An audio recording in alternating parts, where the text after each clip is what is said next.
Եվրոպական խորհրդանի մեծարգո նախագահ, հարգելի պատգամավորներ, ինձ համար պատիվ է ձեզ պատմել, որ այս ամբիոնից իմ ունեցած նախորդ ելույթից ի վեր, որը 2023 թվականի հոկտեմբերի 17-ին էր, Հայաստանում և ընդհանրապես Հարավային Կովկասում այնպիսի փոփոխություններ են տեղի ունեցել, որոնք հարյուրամյա նշանակություն ունեն, եթե չասեմ հազարամյա։ Իսկ իմ նախորդ ելույթից անցել է ընդամենը 2 տարի 5 ամիս։ Ամենահիշարժան փոփոխությունը Հայաստանի և Ադրբեջանի միջև հաստատված խաղաղությունն է, որն արձանագրվեց 2025 թվականի օգոստոսի 8-ին ԱՄՆ մայրաքաղաք Վաշինգտոնում, երբ Սպիտակ տանը Ադրբեջանի նախագահ Իլհամ Ալիևը և ես ստորագրեցինք համատեղ հռչակագիր, որով ըստ էության Հայաստանի և Ադրբեջանի միջև խաղաղություն հաստատեցինք։ Հռչակագիրը որպես վկա ստորագրեց նաև Միացյալ Նահանգների նախագահ Դոնալդ Թրամփը։ Մինչ այդ Հայաստանի և Ադրբեջանի արտաքին գործերի նախարարները ԱՄՆ նախագահի, Ադրբեջանի նախագահի և իմ ներկայությամբ նախաստորագրեցին Հայաստանի և Ադրբեջանի միջև խաղաղություն և միջպետական հարաբերություններ հաստատելու մասին համաձայնագիրը։ Վաշինգտոնի հռչակագրում լուծում ստացավ նաև տարածաշրջանային կապուղիների ապաշրջափակման այնքան կարևոր և այնքան զգայուն հարցը։ Հռչակագրի 3-րդ կետում ըստ այդմ արձանագրված է, մեջբերում եմ. մենք վերահաստատեցինք ներպետական, երկկողմ և միջազգային փոխադրումների համար երկու երկրների միջև հաղորդակցությունների բացման կարևորությունը, հիմնված պետությունների ինքնիշխանության, տարածքային ամբողջականության և իրավազորության հարգման վրա, տարածաշրջանում ու նրա հարևանությամբ խաղաղությունը, կայունությունն ու բարգավաճումը խթանելու նպատակով։ Այս ջանքերը կներառեն Ադրբեջանի Հանրապետության հիմնական մասի և Նախճեվանի ինքնավար հանրապետության միջև Հայաստանի Հանրապետության տարածքով անխոչնդոտ հաղորդակցությունը, Հայաստանի Հանրապետության համար միջազգային ու ներպետական հաղորդակցության փոխադարձ առավելություններով։ Մեջբերման ավարտ։ Իսկ արդեն հռչակագրի 4-րդ կետում նշվում է, մեջբերում եմ. Հայաստանի Հանրապետությունը աշխատելու է Ամերիկայի Միացյալ Նահանգների և փոխադարձաբար համաձայնեցված երրորդ կողմերի հետ Հայաստանի Հանրապետության տարածքում Թրամփի ուղի հանուն միջազգային խաղաղության և բարգավաճման հաղորդակցության ծրագրի իրականացման շրջանակը սահմանելու նպատակով։ Մենք հաստատում ենք մեր վճռականությունը բարեխղճորեն ձեռնարկելու բոլոր միջոցները սույն նպատակին հնարավորինս արագ կերպով հասնելու համար։ Մեջբերման ավարտ։ TRIP ծրագիրը ներկայումս բյուրեղացման փուլում է։ Հունվարի 13-ին Ամերիկայի Միացյալ Նահանգների և Հայաստանի կառավարությունները ընդունեցին TRIP-ի իրականացման շրջանակը և առաջիկայում Հայաստանն ու Ամերիկայի Միացյալ Նահանգները կստորագրեն համապատասխան համաձայնագիր և նախագծի գործնական մեկնարկը կտրվի։ Հայաստանի կառավարության խաղաղության խաչմերուկ նախագծից բխող այս ծրագիրը տրանսպորտային նոր հնարավորություններ կստեղծի արևելքից արևմուտք և հակառակ ուղղությամբ, հարավից հյուսիս և հակառակ ուղղությամբ հաղորդակցության համար, ինչը նույնպես դարակազմիկ փոփոխություն է։ Կարևոր է ընդգծել, որ խաղաղության խաչմերուկ նախագծի մասին առաջին անգամ խոսել եմ հենց 2023 թվականի հոկտեմբերի 17-ին Եվրոպական խորհրդարանի այս ամբիոնից և վերը նկարագրված զարգացումները նոր հնարավորություններ են բացում Եվրոպական միության ու Հայաստանի համար տրանսպորտային հաղորդակցության ոլորտում համագործակցությունը խորացնելու և կոնկրետացնելու տեսակետից։ Եվրոպական խորհրդարանի մեծարգո նախագահ, հարգելի պատգամավորներ, իմ ներկայացրած դրական պատկերը անշուշտ մտահոգվում է այն իրադարձություններով, որ տեղի են ունենում հենց մեր հարևանությամբ, Իրանի Իսլամական Հանրապետությունում և մերձավոր արևելյան մի շարք երկրներում։ Իրանը մեր լավ բարեկամն է, մեր հազարամյա հարևանը։ Միացյալ Նահանգների հետ մեր հարաբերությունների ծավալը արդեն տեսակ։ Արաբական Միացյալ Էմիրությունները, Քաթարը, Օմանը, Քուվեյթը, Հորդանանը, Լիբանանը, Բահրեյնը, Սիրիան մեր լավ գործընկերներն են։ Սաուդյան Արաբիայի հետ վերջերս պատմական քայլ ենք արել, դիվանագիտական հարաբերություններ ենք հաստատել։ Մենք ցավ ենք ապրում տեսնելով այն, ինչ կատարվում է Մերձավոր Արևելքում։ Միջազգային այսպիսի մասշտաբի ճգնաժամի ֆոնին առավել ևս մենք փոքր համեստ պետություն ենք եւ մեզ մնում է միայն աղոթել բոլոր զոհերի հոգիների հանգստության եւ գործընկեր առաջնորդների իմաստության համար, որ նրանք րոպե առաջ գտնեն դիվանագիտական լուծումներ։ Հարգելի ներկաներ, հարգելի պատգամավորներ, Եվրոպական խորհրդարանի մեծարգո նախագահ,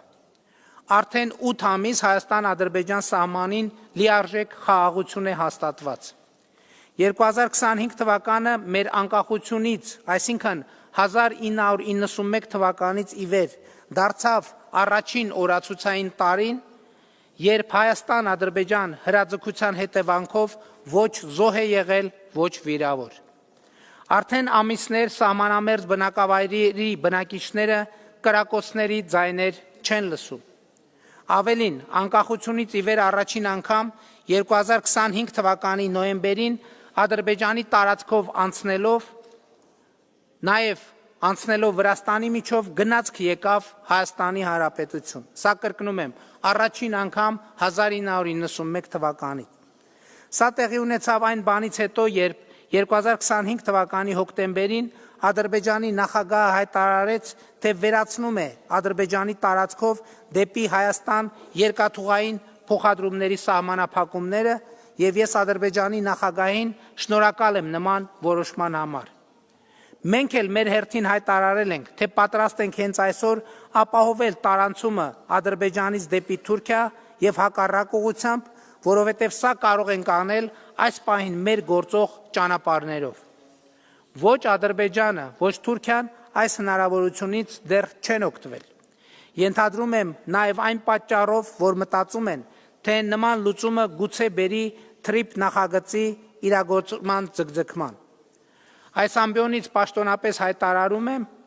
որ Հայաստանը թրիփ նախագծի իրագործումը ձգձգելու ոչ միայն մտադրություն, այլև պատճառ չունի, որովհետև նախագիծը լիարժեք համապատասխանում է Հայաստանի Հանրապետության կարճաժամկետ, միջնաժամկետ եւ երկարաժամկետ շահերին, եւ ինչպես տեսակ վերոնշյալ մեջբերումներից որևէ կերպ չի նսեմացնում Հայաստանի Հանրապետության ինքնիշխանությունը, տարածքային ամբողջականությունը, իրավազորությունը։ Հիմա ուզում եմ ասել նաև, որ Հայաստանի Հանրապետությունը պատրաստ է հենց այսօր գործող ենթակառուցվածքներով Կորնիձոր, Գորիս, Եղեգնաձոր, Երասխ, Երթուղիով ապահովել Ադրբեջանի արևմտյան շրջանների եւ Նախճեվանի ինքնավար հանրապետության միջև ավտոմոբիլային կապը։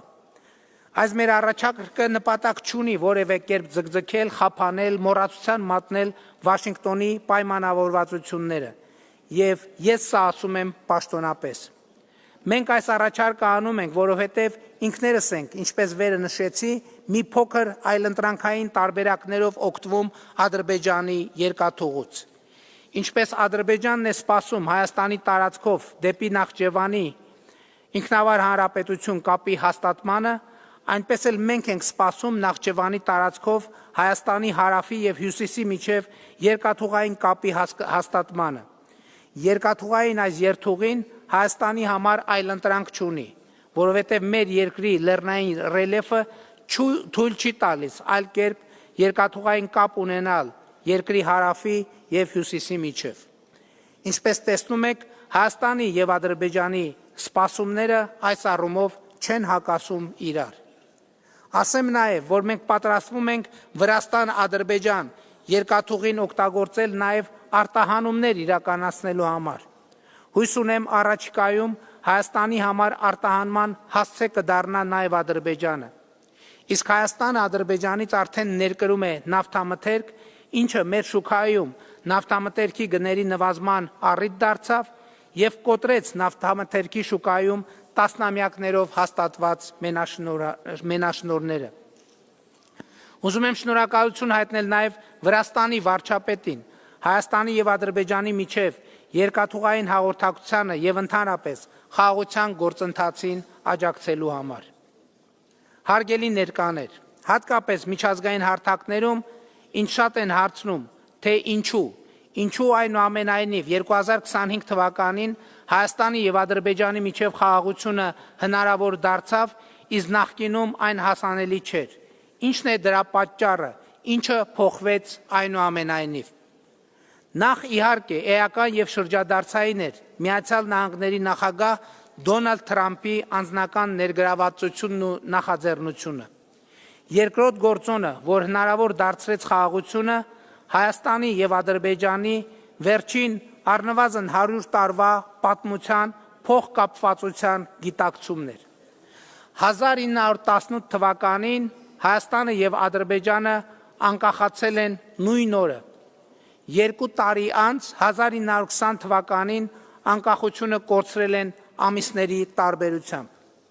1991 թվականին Հայաստանն ու Ադրբեջանը անկախացել են ելի ամիսների տարբերությամբ, կամ նույնիսկ կարելի է ասել նույն օրը, երբ Ալմա-Աթայի հռչակագրով արձանագրվեց Խորհրդային Միության գոյության ավարտը։ 1920 թվականին հայ-ադրբեջանական բախումները այն առանցքային գործոնն էին, որոնք երկու երկրներին հնարավորություն չտվեցին պահպանել անկախությունը ու զարգացնել այն։ Հիմա մեկ դար անց մենք ապրում ենք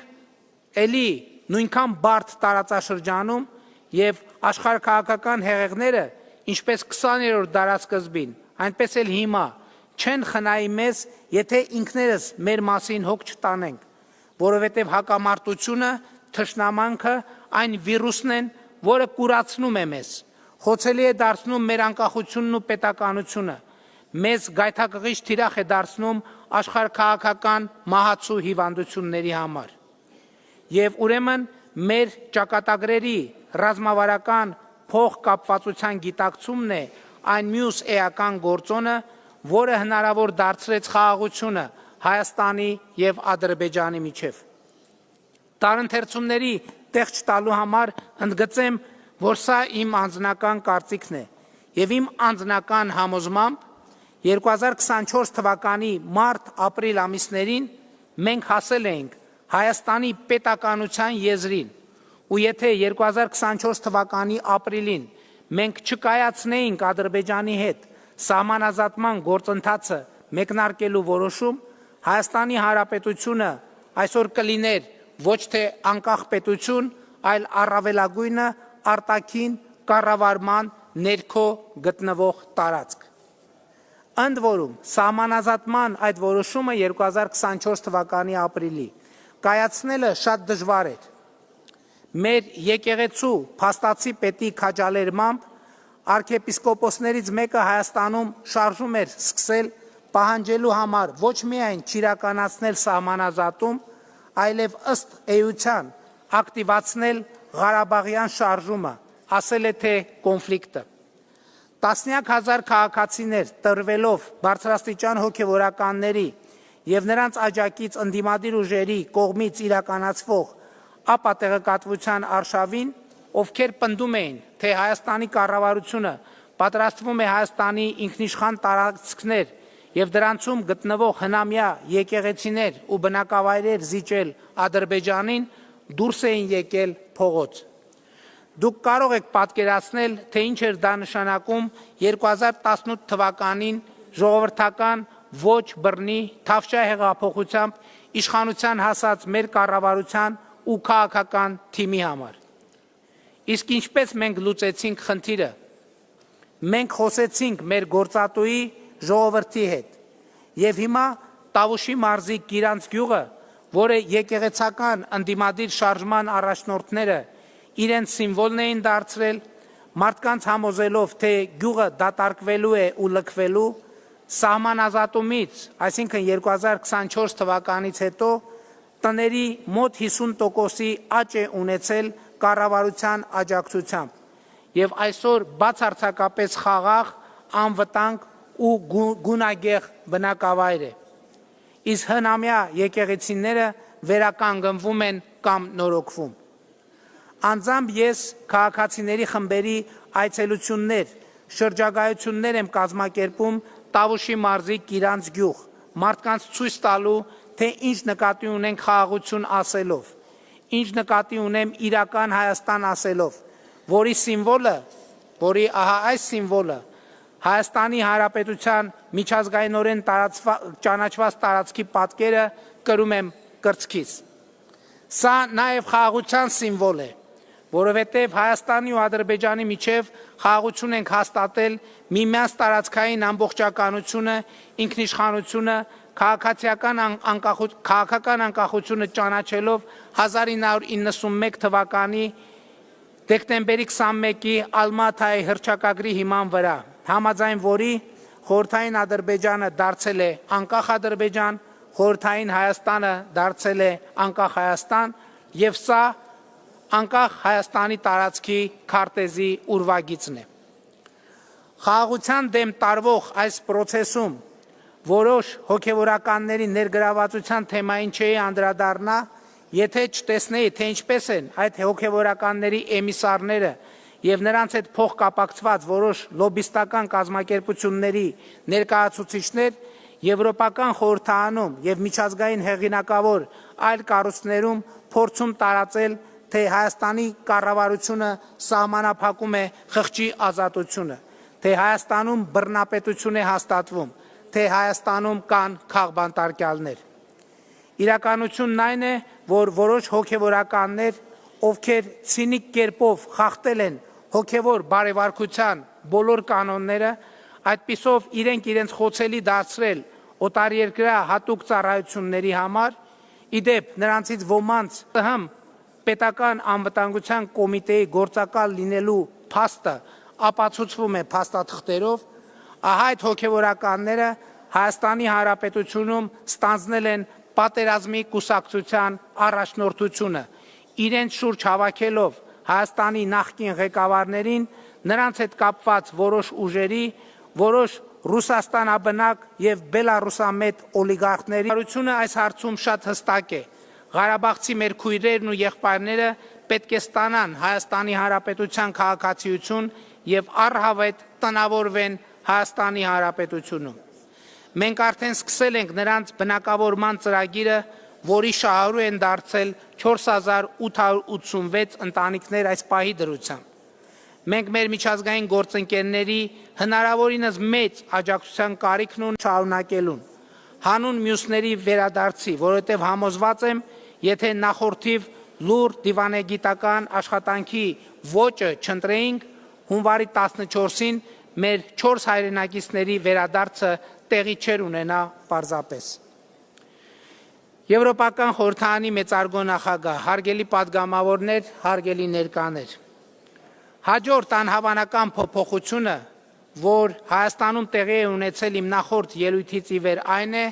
որ 2025 թվականի մարտին մեր երկրում ընդունվեց Եվրոպական միությանը Հայաստանի Հանրապետության անդամակցելու գործընթացի մեկնարկի մասին օրենքը, որը ուժի մեջ մտավ 2025 թվականի ապրիլին։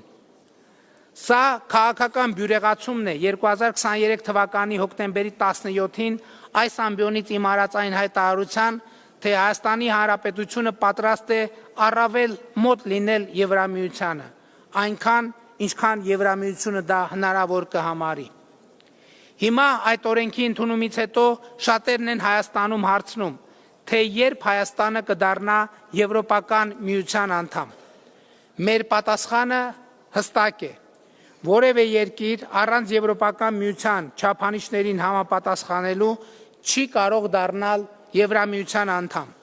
Հետևաբար մեր խնդիրն է եվրոպացի մեր գործընկերների աջակցությամբ շարունակել բարեփոխումների ճանապարհը եւ նախ օբյեկտիվորեն համապատասխանել Եվրամիության անդամագրման չափանիշներին։ Երբ սա տեղի ունենա, կա երկու ճանապարհ, կամ ԵՄ-ն մեզ կընդունի, որպես լիիրավ լիարժեք անդամ կամ չի ընդունի։ Այսպես ասում եմ, որովհետև հասկանում եմ, որ ԵՄ ընդլայնումը նոր անդամի ներգրավումը պարզ հարց չէ ու նաև քաղաքական որոշման խնդիր է։ Հետևաբար, եթե ԵՄ-ն Հայաստանը կընդունի որպես լիիրավ անդամ, շատ լավ է։ Եթե չի ընդունի, մենք էլի կշահենք, որովհետև կլինենք Եվրոպական միության ստանդարտներին լիարժեք համապատասխանող երկիր։ Պիտի անկեղծ ասեմ սակայն, որ Եվրոպական միությանը Հայաստանի ինտեգրվելու ճանապարհին այս պահի ամենամեծ խնդիրը Եվրոպական միության եւ Վրաստանի միջև քաղաքական երկխոսության սառեցված վիճակն է։ Վրաստանը մեզ համար ճանապարհ է դեպի Եվրոպական միություն, եւ մենք Եվրամիությանը Հայաստանի Հանրապետության անդամակցելու գործընթացի մեկնարկի մասին օրենքը ընդունեցինք այն բանից հետո, երբ Վրաստանը Եվրամիության անդամության թեկնածուի կարգավիճակ ստացավ։ Սա Հայաստանի Եվրամիության անդամագրման հեռանկարը դարձրեց շոշափելի եւ մեր ակնկալինքը ու խնդրանքն է, որ Եվրոպական միություն Վրաստան կառուցողական գործընթացը զարգանա։ Դա կարևոր է Հայաստանի համար, նույնքան կարևոր, որքան Վրաստանի համար։ Եվրոպական խորհրդարանի մեծարգո նախագահ, հարգելի պատգամավորներ, հարգելի ներկաներ։ 2018 թվականին Հայաստանում տեղի ունեցած ժողովրդական ոչ բռնի Թավշյա հեղափոխությունը տեղի ունեցավ ազատության, ժողովրդավարության, իրավունքների գերակայության ըմբռնումների հիման վրա։ Մենք մեր ժողովրդավարության կենսունակ ու զարգացող վիճակը պահեցինք պատերազմի պայմաններում նույնիսկ, բայց հասկացանք նաև, որ խաղաղությունն է, որ ժողովրդավարությունը անշրջելի դարձնելու ճանապարհ է բացում։ Իրականում մենք խաղաղության հասել ենք ժողովրդավարության շնորհիվ, ժողովրդավարական արժեքներին մեր նվիրվածության շնորհիվ, որովհետև Հայաստանին պարտադրված մտածողության կաղապարները կարողացանք հաղթահարել ականջալուր լինելով ժողովրդին, իրական, ապրող, կյանքի և խաղաղության փափակ ունեցող մարդկանց։ 2026 թվականի հունիսի 7-ին Հայաստանի Հանրապետությունում տեղի են ունենալու հերթական խորհրդարանական ընտրություններ, եւ այդ ընտրություններով մեր ժողովրդավարությունը պետք է խաղաղությունը դարձնի անշրջելի, ապա եւ խաղաղությամբ ժողովրդավարությունը կդառնա անշրջելի։ Մենք գնում ենք այս ճանապարհով եւ ես սա ասում եմ որպես Հայաստանի Հանրապետության ժողովրդի լեգիտիմ ներկայացուցիչ եւ ուրեմն կեցե խաղաղությունը, կեցե ժողովրդավարությունը։ Շնորհակալ եմ ձեր ուշադրության համար։